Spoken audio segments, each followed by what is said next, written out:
Hello বন্ধুরা, আজকে আমি গোপাল ভাঁড়ের যে গল্পটি বলতে যাচ্ছি তার নাম হচ্ছে ভূতের উপদ্রব। রাজা কৃষ্ণচন্দ্রের দরবারে রাজবৈদ্য নিয়োগ দেওয়া হবে, এজন্য দেশ দেশান্তর থেকে বিভিন্ন চিকিৎসকেরা এসেছে তা যোগ দিতে। রাজা গোপালকে তার দায়িত্ব দিলেন চিকিৎসক নির্বাচিত করতে। গোপালও খুশি মনে বসিয়ে পড়লেন তাদের বুদ্ধি পরীক্ষা করার জন্য।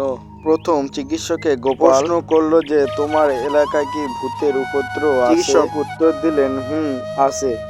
তাদের জ্বালায় আমি ঠিকমতো চিকিৎসাও করতে পারি না এবং দিন দিন তারা বৃদ্ধি হচ্ছে। এবার কিন্তু দ্বিতীয় চিকিৎসকের পালা।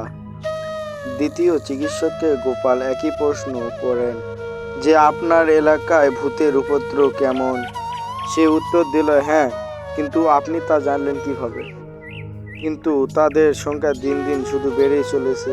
ঠিক এভাবে গোপাল প্রত্যেক চিকিৎসককে একই প্রশ্ন করে থাকেন এবং তার উত্তরে তারা বলে, হ্যাঁ, আমাদের ওখানে ভূতের উপদ্রব অনেক বেশি। কিন্তু তাদের মধ্যে একজন বাড়ায় যার চিকিৎসালয়ের সামনে কোনো ভূতের উপদ্রব নাই। গোপাল তাকে রাজ্যের চিকিৎসক হিসাবে নিয়োগ দিলেন। একদিন রাজা কৃষ্ণচন্দ্র গোপালকে জিজ্ঞাসা করে যে, গোপাল একই প্রশ্ন সবাইকে জিজ্ঞাসা করেছিল কেন?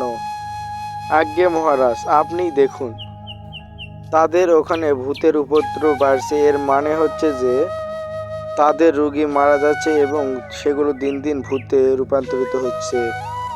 আর মহারাজ, আমি যাকে নিয়েছি তার ওখানে কোনো ভূতের উপদ্রব নেই, তার মানে হচ্ছে যে তার ওখানে কোনো রোগী মারা যায় না এবং সে হচ্ছে অনেক বড় একজন চিকিৎসক।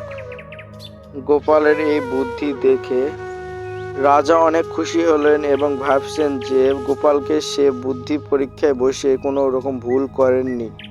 গোপাল তার বুদ্ধি দিয়ে একজন ভালো চিকিৎসক রাজদরবারে নিয়োগ দিয়েছেন। আজকের গল্পটি এই পর্যন্তই। গল্পটি ভালো লাগলে অবশ্যই আমার ভিডিওতে লাইক দিয়ে চ্যানেলটি সাবস্ক্রাইব এরকম মজার মজার গোপাল ভাঁড়ের গল্প পাওয়ার জন্য।